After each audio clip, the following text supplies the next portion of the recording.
Hi, my name is Trina. Welcome to the Anointed to Dance TikTok page.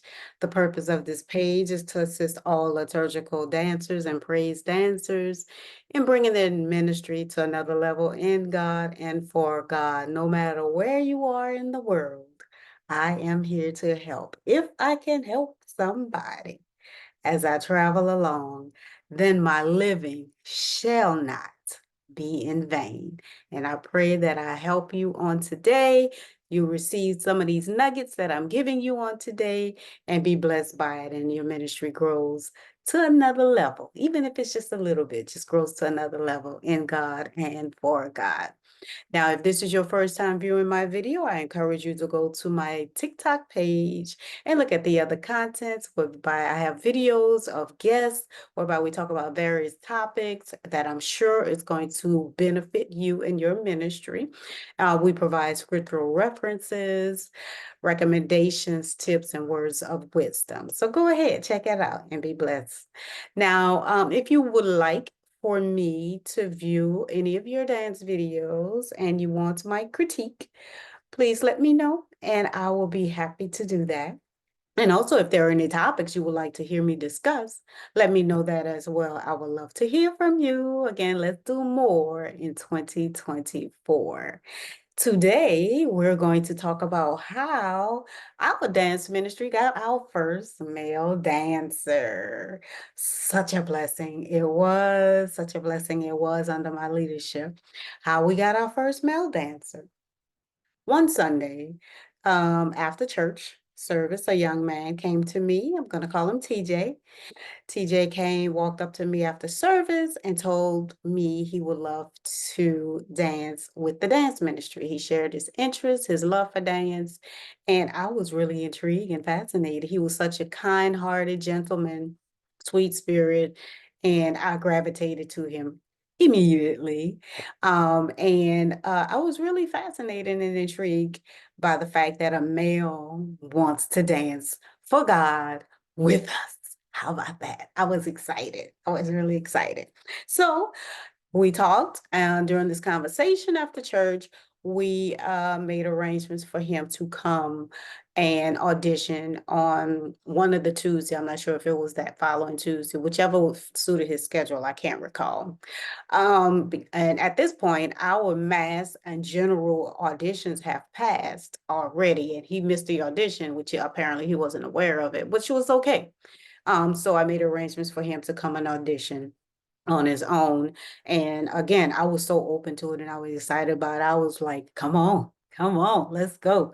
So so he came to the audition on that particular night. Before and at that during that conversation, I told him that he can come present whatever he chooses to present, as opposed to us, my dance assistant, and I showing him something. I wanted to see what he had to offer, and flow on his own during the audition. So he did come on that night and presented to us. But before he presented, of course, I introduced him to my assistant at the time, dance assistant, and let him go forth. And when he went forth and when he was done, my assistant and I, we both loved what we saw. And we were excited again to see that he danced masculine. Okay. And the reason why I said that, because at this point in time, the church wasn't really ready for us women. They were still getting used to us women dancing, in the church, in the pulpit. Because there was a battle going on with that. And so probably still is. I won't be surprised at most churches. But at that time, a lot of churches were not welcoming the dance ministry and for women. So let alone a man dancing in the church, in the dance ministry, in the pulpit, on the floor, on the sidewalk. It doesn't matter. Just really, it would have the mother church or the deaconess board clutching their pearls. Oh my. Or they were at that point, it would have the deacon board actually, just how men do, just rub their head, just look down and rub their head, that kind of thing. And you get that kind of reaction. So it was a risk I was willing to take. And so after the audition, again, the assistant and I, we loved what we saw. We were excited by his ministry that he presented to us.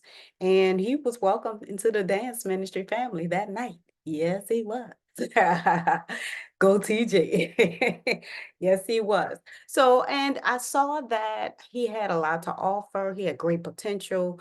He had a gift, a unique gift within him, and I wanted to learn from him. I was open to learning from him. I'm always open to learning from pretty much everybody, and especially when it comes to dance.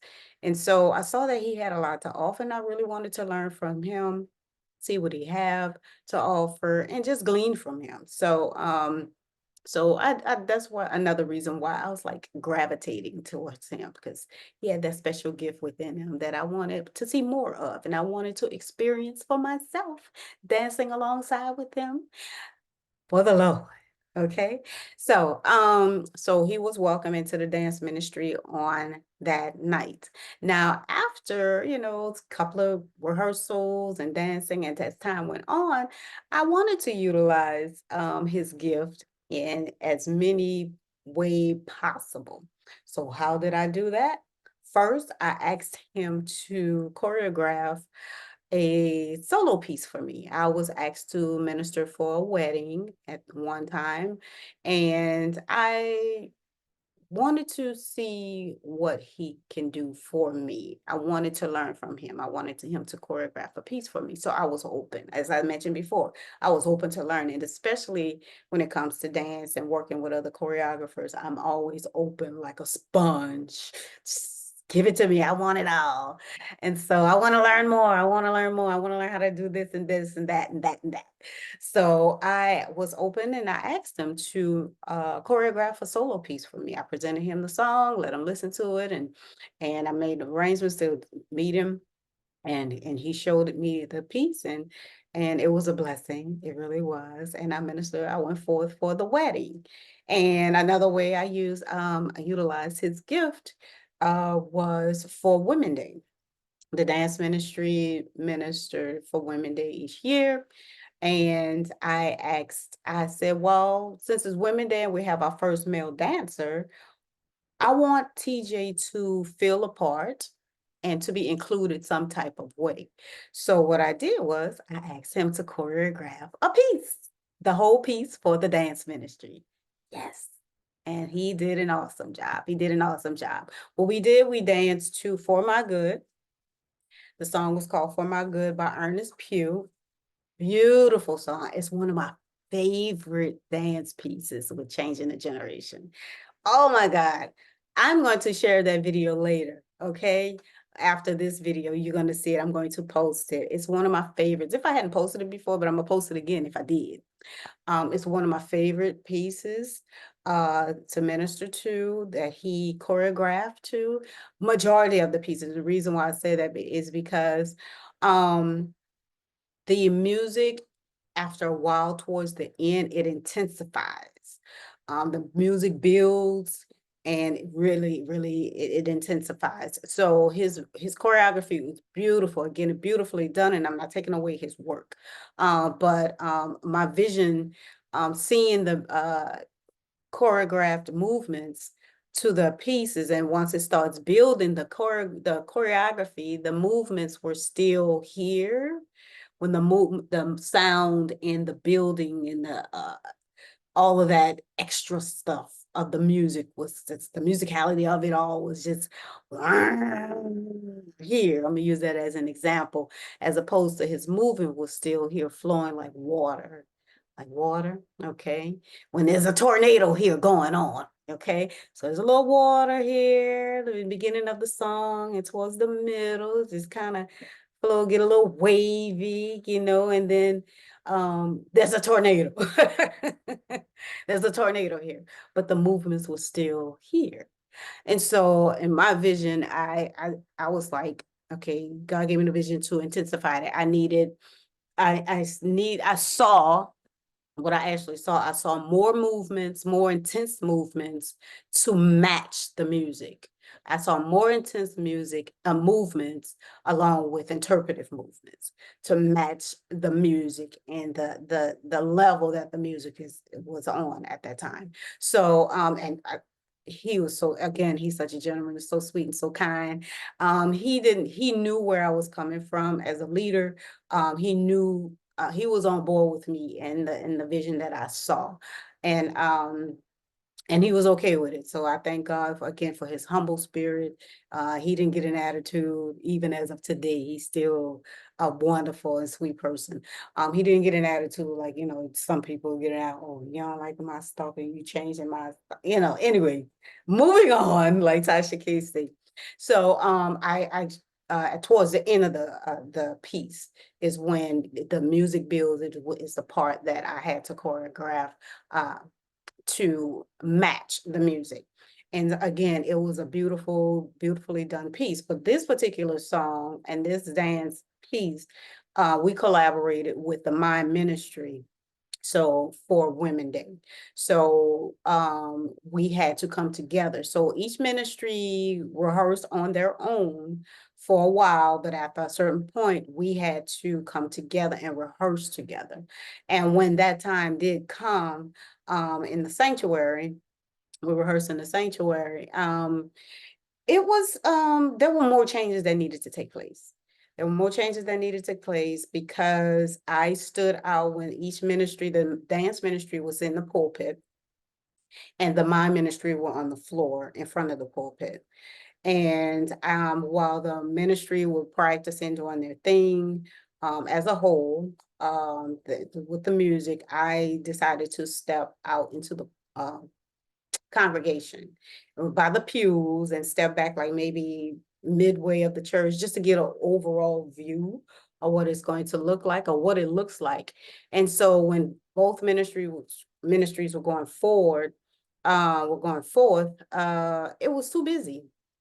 It was too busy. And I know how I am when I'm sitting and watching stuff, especially when it comes to dance, and I'm sitting and watching people going forth. And if something's too busy for me, I know it's too busy for somebody else and many others who have uh who sees things, that people who see things the way I see things. But then again, in general, just for the eyes, you don't need certain things too busy for the eyes. People don't have to figure out where to look. Do I look here, there, up, down, what, And so you don't need to have people figuring out where they need to look in order to have that effective ministry, in order for them to be effectively ministered to. Okay, so I decided to, God gave me the vision to eliminate some movements for the dance ministry. And I asked the ministry head for the mind ministry to kind of flow with me on this and eliminate some of their movements. So basically we alternated. So at one point it was like the dance ministry was doing their thing, the whole dance. And then the mind ministry was doing their thing, the whole dance. So imagine this going on, okay? The mind ministry on the floor, the dance ministry in the pulpit, and all this is going on. It's like too much for the eyes. So that my ministry leader flowed with me, and everybody was in good spirits and flowed with me with the vision of cutting out some of our movements. So there were times when the dance ministry moved and the mind ministry stayed still. They paused and then it switched. The mind ministry moved and the dance ministry paused. And so, of course, yes, we're doing our movements at the same time. There are times when we're dancing at the same time, but there are times when it's like, hey, let's take a break, give people eyes a break. Y'all move, y'all break, we move. Okay. And we alternated like that. So, and it became very, very effective. For everyone, and everybody was blessed by that piece. Again, For My Good by Ernest Pugh. Again, I'm going to post that video so you can see it. I also, of course, on TikTok, you can only see 10 minutes of it, and you can't hear the actual song because of copyright issues, but you can definitely go to the YouTube channel to see the full video. There are two different clips because there were two different times that we ministered. We ministered on a Wednesday night pre-Women's Day celebration, and we ministered, that we were asked to minister again on that Sunday, Women's Day. So you're gonna see two different clips, two different angles, for that particular piece, but I just absolutely love and adore that piece. I could do it again and again and again for my good, but you're gonna see it, see that, piece that I'm gonna post. Okay, so he choreographed for Women's Day. And another way I asked him another level, I brought him up a little more. It was first me and my little solo piece. And then the next level, I asked him to choreograph for the dance ministry for Women's Day. And the next level was Men Day. Yes, Men Day. He did a solo piece. I asked for permission, I petitioned for him to do a solo. As a leader, sometimes you got to take risks. And I was a risk taker.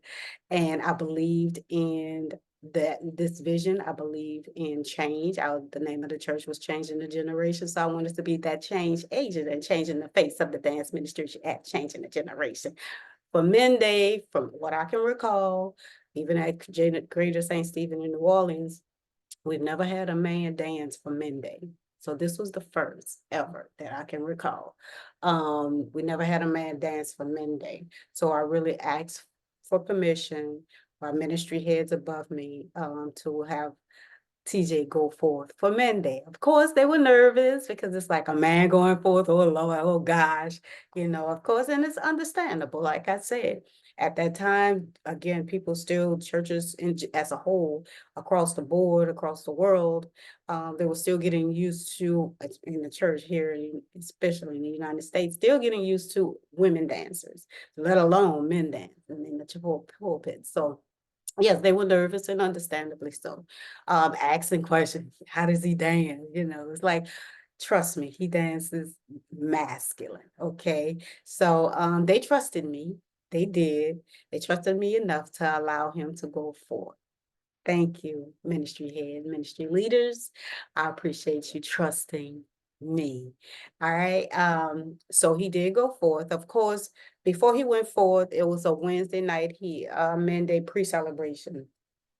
It was that Wednesday night, but of course, before he went forth, I actually wanted to see the piece that he was going to present before everybody else saw it. And it was a great choreography. It was beautifully done. Again, he has a unique gift and I love his gift. And I'm always gleaning and I love his ministry as a whole, an individual and as a ministry as a whole, in his spirit, beautiful spirit.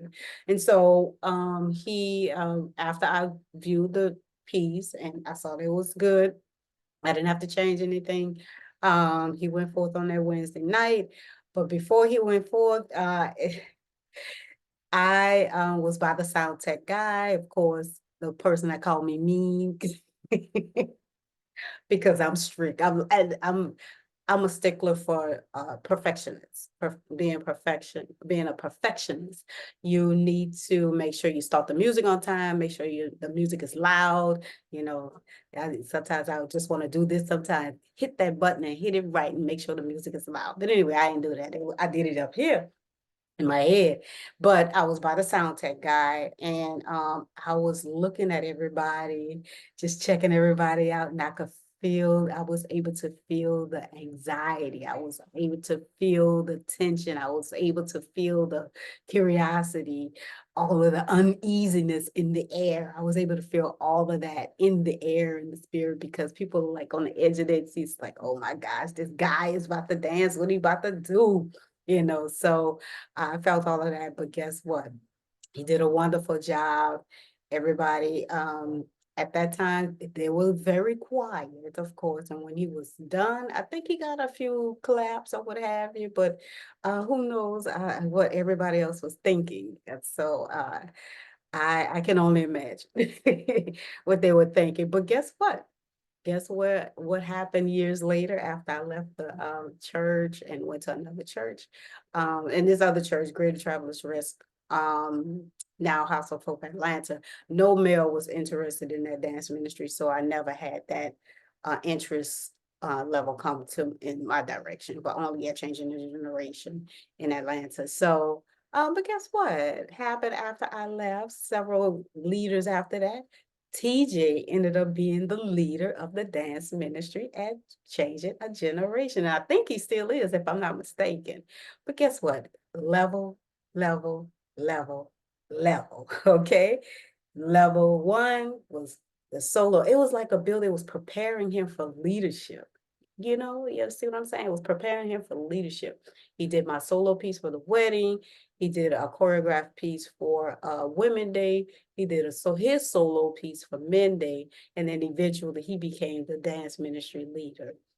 How about that? Such a blessing. Again, I told you, I felt that. I knew he had a special and unique gift within him. I saw it. Sometimes as a leader, you see things other people don't see. That's why you have to stand firm and stand strong on what you believe and the vision that God has given you. Because some people don't see what you see at that time. They see it after the fact. Some people are gifted with the now vision. Some people have to see things after the fact, once it has come to fruition. For me, I saw it. I saw it from the beginning. And I just praise God that everybody actually got on board eventually. And again, TJ became the leader of the dance ministry, changing the generation. Now, Second Samuel chapter 6, verse 14. 2 Samuel chapter 6, verse 14 actually says, many of you heard it many times. David danced before the Lord with all his might. David danced before the Lord, a man after God's own heart. The young man that was just a little lad that God anointed when he was a little boy by prophet Samuel. God didn't look at his big brothers, the brothers who was macho and all that, tall in stature and had it going on. God was like, that's not the one I anointed that's going to be the future king of Israel. David, the youngest one, with ruddy cheeks, the cute little one. That's the David that danced before the Lord with all his might. And that's exactly what TJ wanted to do. He wanted to dance before the Lord, but instead in the midst of the congregants. David danced before the Lord outside while carrying the Ark of the Covenant. TJ wanted to dance before the Lord in the church, in the midst of the congregants. And guess what? That's what he did. God blessed him over and over, bringing him to newer levels in his gifting. And I praise God for that. This is how we got our first male dancer in the dance ministry. Wasn't that a blessing? Yes, it was. Glory, hallelujah. All right. So I hope you were blessed. Now, if you think are interested in, or someone approached you about a male dancer approached you about joining your dance ministry, definitely pray about it. Ask God for guidance. And if you have that vision and then your spirit knows, connected with God, and you know without a doubt that, hey, this is our next level ministry, and also just keep in mind the time frame that you're in, the level that your church ministry is in, as far as welcoming all individuals into the ministry, in any ministry at your church. So just keep those things in mind, and just stay open for change. Like I was open for change. I wanted to be that change agent, and I was that change agent. And I stood firm as a leader, taking risk. And overall, and most importantly, all ministry heads, including the pastor and co-pastor, they trusted me as I trusted God. And look at the blessing that was bestowed upon TJ. Hallelujah. Now, thank you. I pray that this has been a blessing to you and been encouraging and motivating to you as a dance ministry leader, or even as a dance ministry member at your church. Keep those things in mind. Stay prayerful. and trust God. Next week, there won't be a discussion of a topic of discussion. Next week is Good Friday, so I'm going to take that week off and prepare for the Resurrection Sunday. So happy resurrection to y'all. But what I'm going to do is post a video of one of my favorite Good Friday videos, dance pieces that I've done at Greater Travelers Rest, now House of Hope of Atlanta. And it's like Angels and Demons, and I used the song from Passion of the Christ. That song really ministered to me, and God gave me a vision. God really gave me a vision to choreograph that piece. And I had an assistant choreographer I asked to assist me with that part, with that piece as well. So I pray that you'll be blessed by that video as well on next week. So until then, I'll see you in 2 weeks. Be blessed and happy resurrection.